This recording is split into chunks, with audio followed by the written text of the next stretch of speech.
Panavision and Ants already in the mix sa ating Anubis T side. Ang ating Panavision and yes, tama nga no, CT side ang ating Ants. They've fumbled a lot sa unang half nung nasa overpass. Hopefully hindi mangyari yun dito. New playground for both of these teams. Wala pa tayong, maraming stats for these teams since it is the very first time na pinili ito ng ating mga teams. A lot of highlights na nangyari dito from Monacy to Wonderful. Pero ngayon sisimulan ni Belchenok with a wide swing towards A site. Not gonna be finding anyone, just some damage. Papunta dito kay Fiku. At mukhang pupunta sila sa water towards B site. Pero mukhang lalakaran agad dito ni Natu yung footsteps na ginawa ng Paravision. Ooh, this is something about Anubis. It comes as a false promise kapag nakapag-take ka ng space kasi the CTs could easily recover it back. And this time around, Crystal with an opener para dito sa side. And Somdayang gets one as well. Nahirapan silang tumama and we see how Ents plays it. It's all up to the aim now para dito sa Paravision. Belchenok and Cielo. And so far, so good para sa Ents. They started off strong. Yeah, what are as well. Like, one side, very stable. Meanwhile, dito sa A side, sobrang agresibo ni Natu and even Fico on the other side. They clean up house. No damage at all. Enjoy, no? I mean, let's see. Kanina nakita rin natin at the later parts of the second half, Zway was falling down slowly, pero ngayon he finds one. Belchenok here on connector. Just waiting, finds players. Here's the footsteps, finds the second, pero cannot hit the trigger. Zway. And he multiple players coming from different angles, pero Shelo finds the headshot. May Dagawi call James on the top side. That's Way again with the second 1v2. AK in hand, finds one dito sa may bilog. Zway falls down. At Sek9 in a dream, pero time is in the hands of Nota. Paglalaroan na lang. Pero, Natu, 5 kills para sa kanya. He could get more. Flash in, not gonna be seeing one. That's a 6th kill para kay Natu. Belchenok now down. And a molly off to push him back. Now they know na meron ding nanggagaling sa mid and that's Way. We know how good he is on the lurk beforehand, but not so good now. 3v4 on the post plant. AWP online para dito kay James. So they have to be a bit more cautious in how they want to approach. This is heavy. Heaven take and James holds his ground. Hindi nga na makakakuha ng second shot and yet Nota, he gets it. A trade as well from Shelo. Left, right, and center. They fall confirms like information na maraming tao dito sa water. And Belchenok will be denying this aggressive push. Kaso isa lang makukuha niya. James, unable to hit the shot, has to slip away. Keep the AWP in safe hands, pare. Zway was there for a little bit more security, pero aakit sila dito sa upper.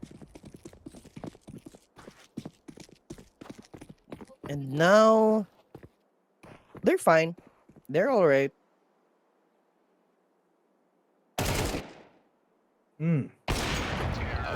Yep. It's cleaning up house para sa Panavision. A little bit more passive ng Panavision dito, pero do say otherwise, papadala nila si SDY towards water. And James just so aware.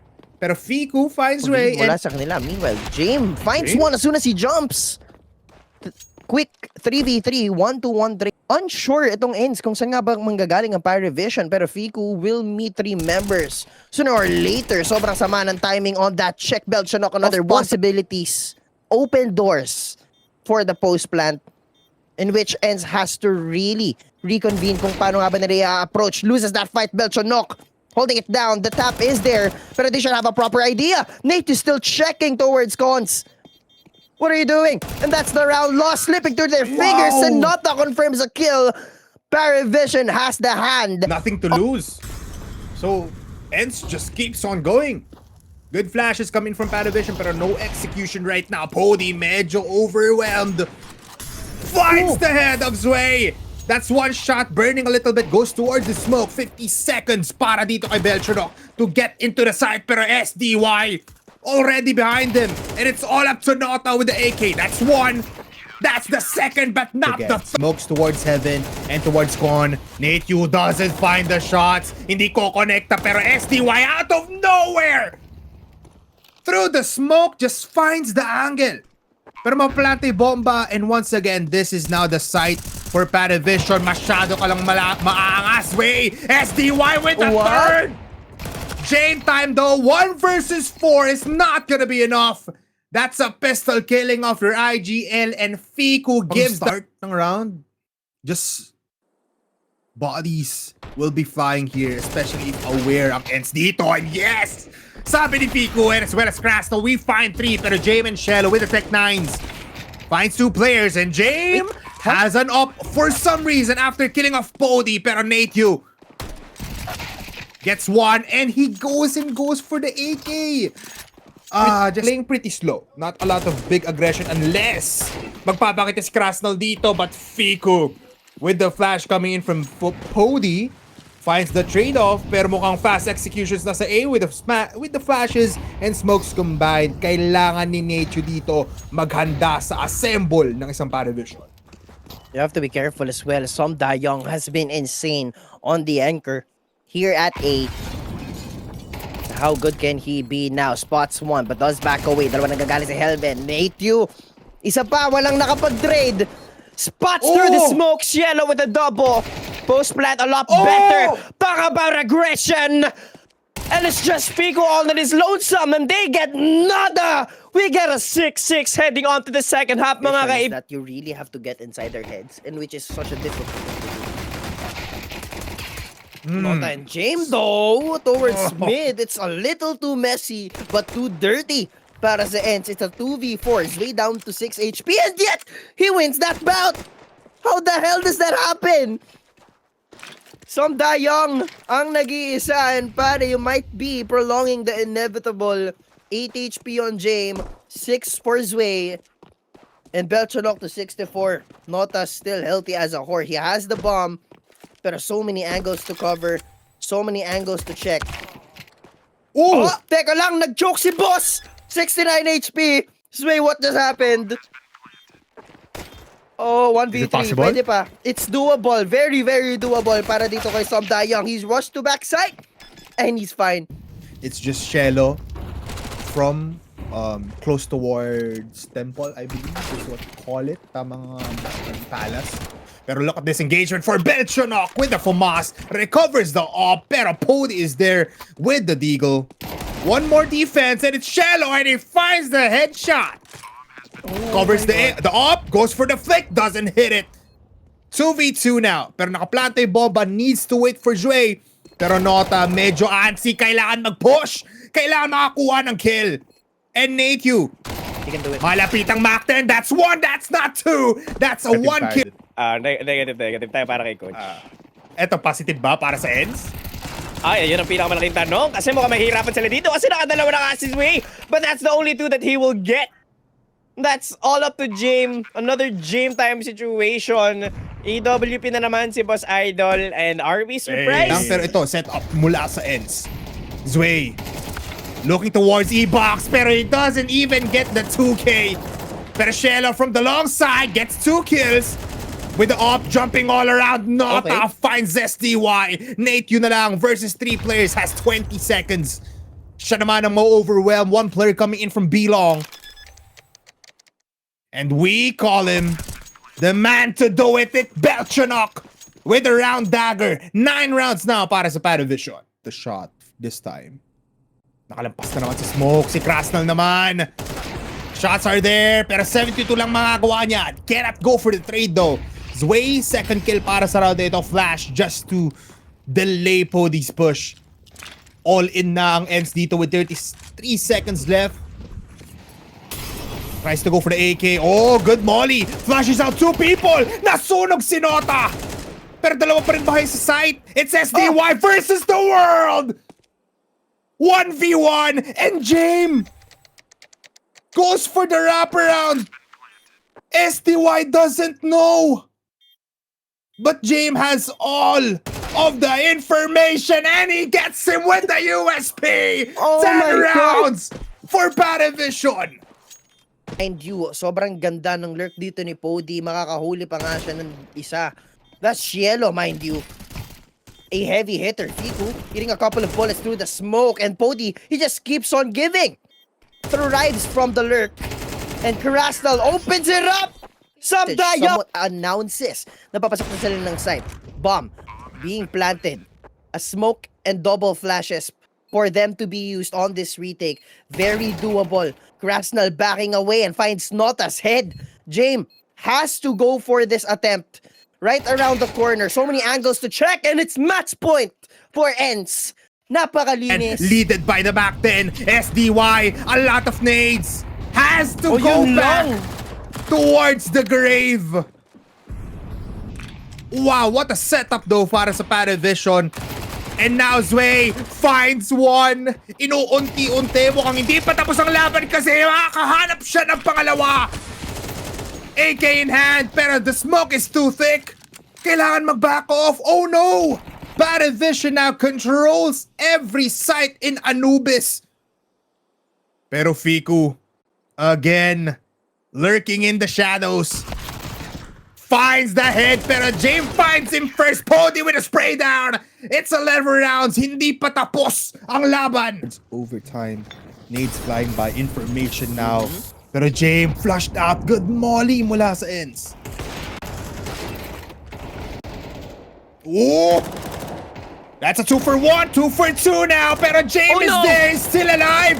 Mukhang we're going to overtime. 1v3. And Zway finds the last kill, forces the OT. Room na hindi nila binibigay from the get-go ng second half is now becoming detrimental. Pero Pody enters the first OT with a single shot towards Zway.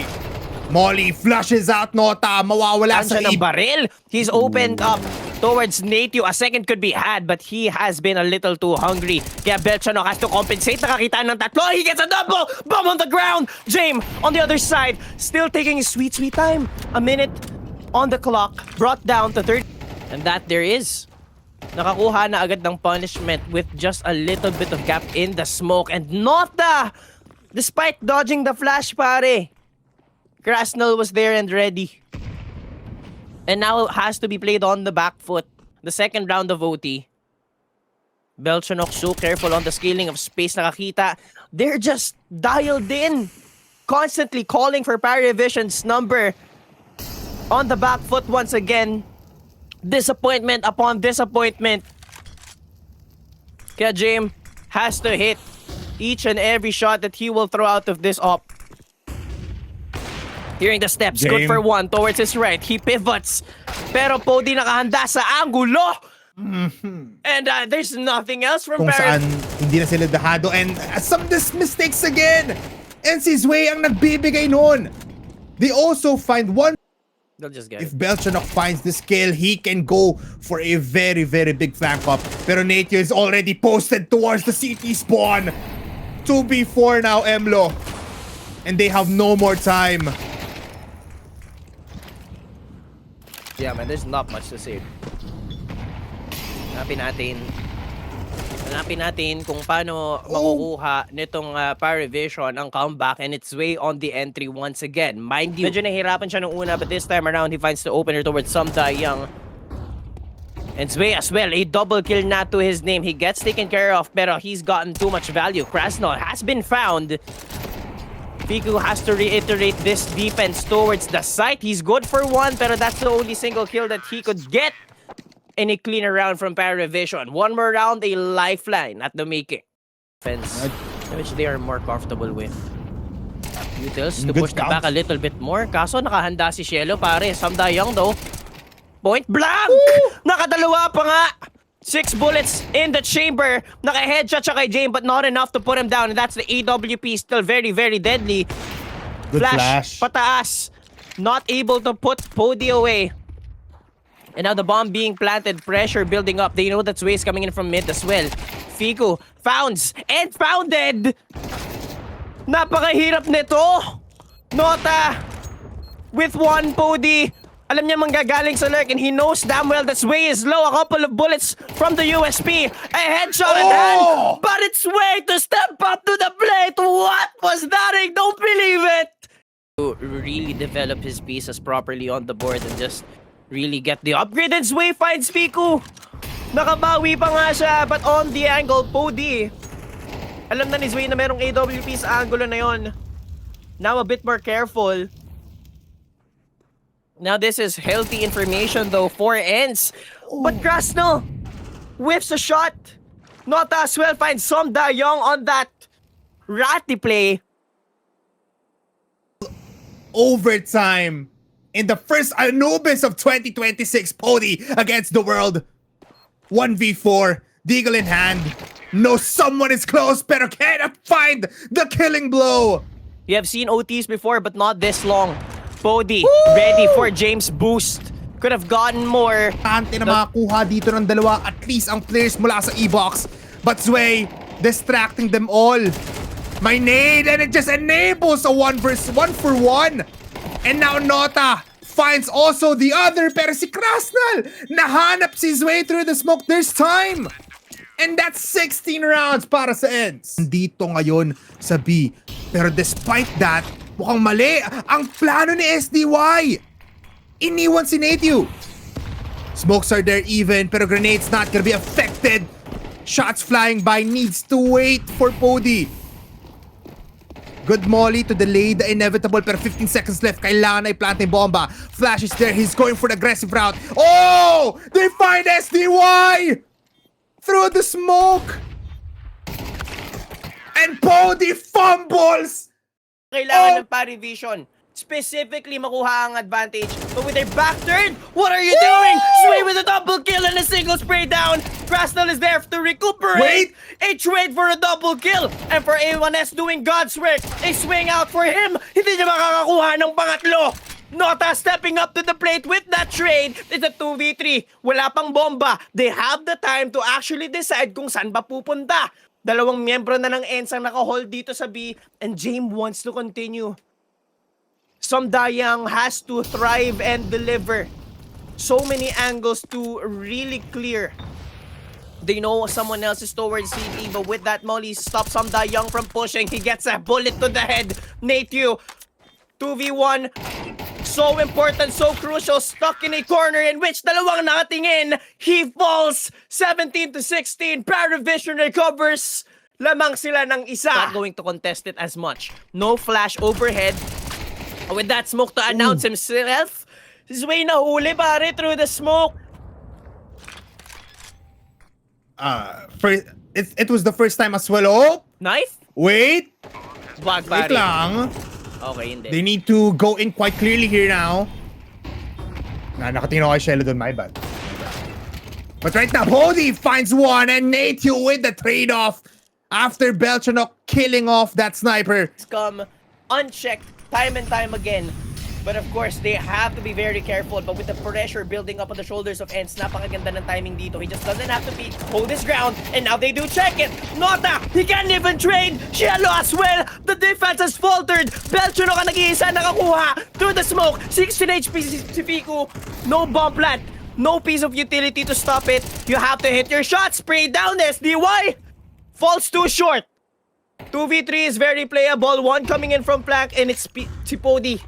Kinakailangan nilang mag-perform. A bit of flash to buy the time for Pody to just catch them off guard with their pants down. James will be holding the angle, and this should be a secured round for ENS, and that they do. 18-7.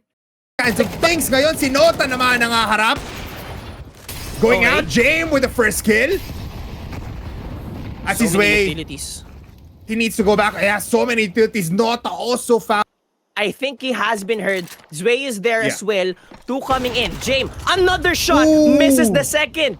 3v3, very playable for both, but we could get another OT. I'm not sure if they're being checked. A molly to deny the plant, and HE as well to secure his life na pasunog. It's too Kaso late. hindi tumama ang bullets, pare. Hindi pwede yun. Sway has to compensate sa nawala. Nalaglag, 36 HP. Para kay Natyu, a headshot para sa AK. At M4A1, nasa ang gulo! Isa pang overtime! Para sa Anubis, 18-18. What a game it has been. Talk about phenomenal. Way still alive. This might be the time para ma-hold down ang B with just Way in the forefront. Belchanok finds there one, again? pero dalawa agad ang mawawala. Make it 3 for Panavision. 2v4. Both players in B side. James 5 players in the corner, pero so at the Shella 1v2 and he falls down. Oh my God, it is so fast. Ang bilis ng round na yun. May kakailan na gumagana sa ends. For ends, in the past rounds, Flash is coming by, pero shots will be there with the second flash from James. And James gets the kill as well. Buhay pa sa may fountain and Crastal fumbling but finds the shot with the elbow exposed. Shallow as well finds the second. 19-19. Oh my God. Weaker side of Paravision, smoke play. Pody and Nota, left and right, the duel comes in favor of Paravision! Yun ang kinakailangan this way! Going to be a problem with Nichu being towards heaven and stairs. Andito, pare si Piku. Flash in, jumping down, bench What a knock, good for flash! one and Jim as well! What just happened to their defenses? It has completely disappeared! Untouchable is the rest of Paravision. Zway was the bait. And the decoy play has worked, pare. Pody ang nag-iisa. 21 rounds won by Paravision, and Pody is just waiting for the round to end, prolonging the inevitable, and that we have reached a result in which Paravision... Setups for both teams, pero smokes are there. Pero the flash once again, ang deadly ng utility usage ng Paravision. Nasunog ang isa. And James falls down through the smoke spray They're all low. dito ni SDY. 14 HP, 21-24 on 3 players Paravision, pero Nota and Zway still fighting their hearts out, and Nota with the one tap onto Krasnal. Pody alam niyang low, pero 1v2, it's game! It's over for Ends. 2-0 in the hand.